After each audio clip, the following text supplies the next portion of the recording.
Are you new to PvP or constantly trying to figure out what sets to run? Well, in today's video, your boy Hybrid's going to break down his top 5 sets for you to make a build around. Yeah, with that being said, let's get it, man. Now, these are not going to be in any particular order, so depending on what order, don't take it as, oh, this one's better than this one, this is better than that. No, I'm just going strictly whatever piece of gear I have on this guy is how we're going through it. And the first one we're going to do is Rallying Cry. 2 pieces critical chance. Maximum Magicka is your 3-piece. Then another 657 critical chance. And when healing critically strikes while Battle Spirit is active, you and your group members within 12 meters gain 1650 critical resistance and 300 weapon and spell damage for 20 seconds. Each group member affected reduces the weapon and spell damage by 15 and critical resistance by 83. So pretty much what that is saying is the more people in your group, the most people in your group, the less of the effect you're going to get. So you don't want to be running this set if you're going to be in a ball group. I just don't think it's going to work out too well. But the reason what makes this set so strong is that critical resistance at 1650. Everybody has been stacking critical this patch just because that's the highest hitting thing. Everybody's stacking Assassination and Animal Companions, which both of those passives are critical damage. And with that, you running this set paired with the CP for critical resistance, all it's going to do is kind of negate most of that damage. Now, they're still going to hit you hard. Let's not act like you're not. Still going to hit you hard, but this is going to at least reduce quite a bit of that. And the extra 300 weapon and spell damage is not just going to your offensive skills. A lot of people probably see as, oh, it's extra damage is what they're seeing. But that weapon and spell damage is also going to boost your heals. So whether it's your rallies, your burst heals, anything like that, it's going to be affected when this set procs off. Now, typically, I run this set on my back bar because that's just where my heals are at. I don't ever have a heal on my front bar. So this is going to be on my back bar. Typically, since it's light armor, I'm going to have it on the jewelry, the weapons, and most likely on my waist, just because that piece of armor has the least amount of armor. In the next spot, we've got Mark of the Pariah. 2-piece, 1164 maximum health. 3-piece is 1435 armor. 4-piece is another 1435 armor. And the 5th piece increases your physical and spell resistance by up to 9850 based on your missing health. Sorry, I'm dyslexic a little bit. But anyway, the reason why we run this set is everybody's damage is just so high. So we're trying to stack resistances to try to negate some of that. In this set, as your health gets lower, your resistances are going to go up. So pair this with something like Vampire, which has the Undeath passes, which also, as your health drops, your reduction goes up. So this is a great set to pair with that. Now, this is a set that I highly recommend you double barring. Now, I don't recommend double barring it by running it 5 pieces on your armor. I don't really ever suggest 5 pieces of heavy just for my type of play style. I would typically run this on my chest, my legs, 2 pieces of jewelry, and typically if I'm going to run a monster set or not will dictate if I run it on the helmet. If I don't run it on the helmet, I'm probably going to go feet because those are the next biggest pieces. But yeah, do not double bar this set. But if you feel like you're constantly getting hit so hard, give Mark of Pariah a chance. Give it a try. Let me know how it worked for you. In the next spot, we've got Wretched Vitality with a 2-piece Magicka recovery, 3-piece is a 124 recovery of stamina, 4-piece adds 124 weapon and spell damage, and 5, while in combat applying a major buff or debuff with a duration to a target grants you 260 Magicka and stamina recovery for 15 seconds, while in combat applying a minor buff or debuff with a duration to a target grants you 130 Magicka and stamina recovery for 15 seconds. Now, if I'm not mistaken, I feel like the wording on this has been changed from when it originally came out. I don't remember it ever saying it had to have a duration to a target. It was always just a buff that's a major buff and a debuff to proc this, which is why we always ran Race Against Time to kind of proc this, or even Rally would proc it. But I feel like that's a new change. But nonetheless, that does not negate this being a powerful set. If you ever have sustain problems, throw this set on. This set can single-handedly carry your sustain on your build. Because you're not only getting 260, you're also getting 130, plus another 124 of Magicka recovery, and another 124 stamina recovery. Mind you, That's even before anything like major, is it intellect or minor?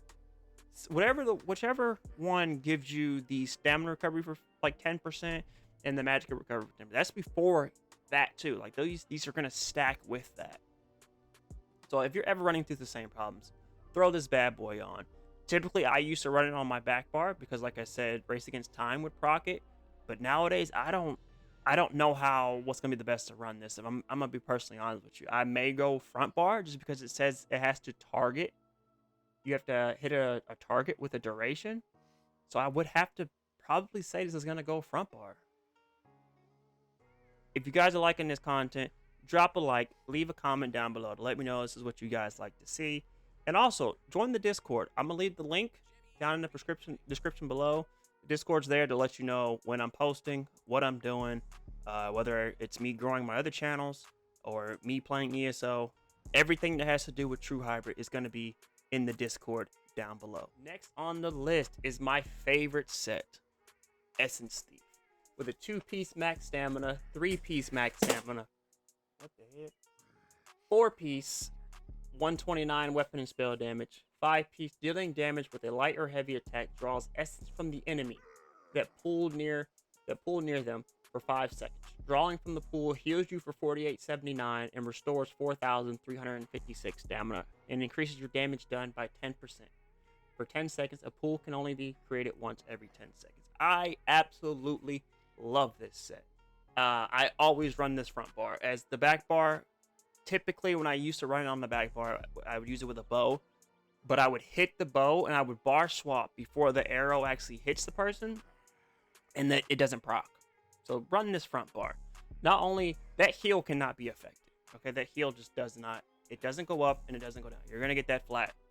And same with that stamina recovery. This could typically, depending on how much experience you have, this could also carry your sustain.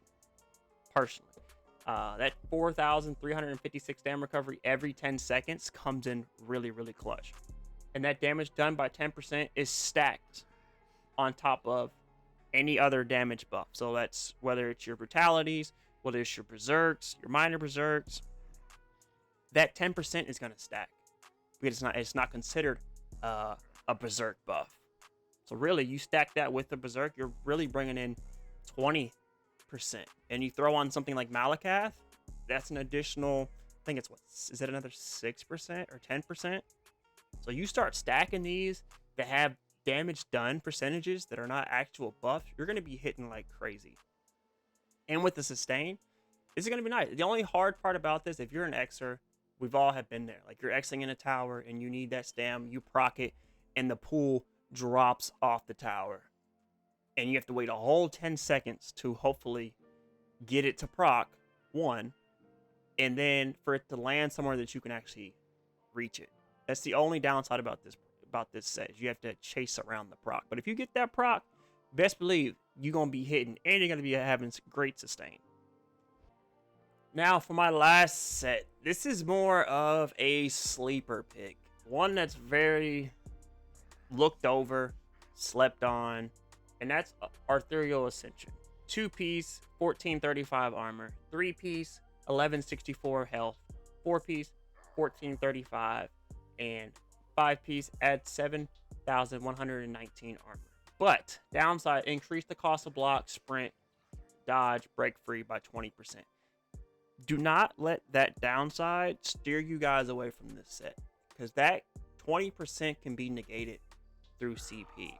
But this is a set similar to Pariah, but instead of having to lose health to gain your armor is going to be flat 24/7. And again, everybody's hitting so hard, so people are going higher resistances to try to negate the damage. But again, this is not one you have to play the numbers game where if I need to be tanky, I got to drop my health. No, you're going to be tanky at all times, and that 20% can be negated. So don't let that fear you or deter you from trying a set like this. But again, this is going to be a set that I recommend you double bar. You don't want to single bar this, because if you have it just on your back bar and you swap, typically when you swap, you're only going to have the 3-piece. So not only are you losing out on 1435 armor, but you're also losing out on the 7000 armor. So be smart, double bar this. And with all 5 of these sets that I have shown you, you should be able to have some type of foundation on where to start to make a build. If you guys have any other questions on making a build or just asking for tips on what you should do, or if you guys want to send me your builds and have me answer any questions you have for me, I would gladly do that as well. Just join the Discord down below. Let me know, hey Hybrid, I need help. There is a ESO build advice page in the Discord. And with that being said, your boy Hybrid is going to check out of here, and I'll catch y'all on the next one. Peace.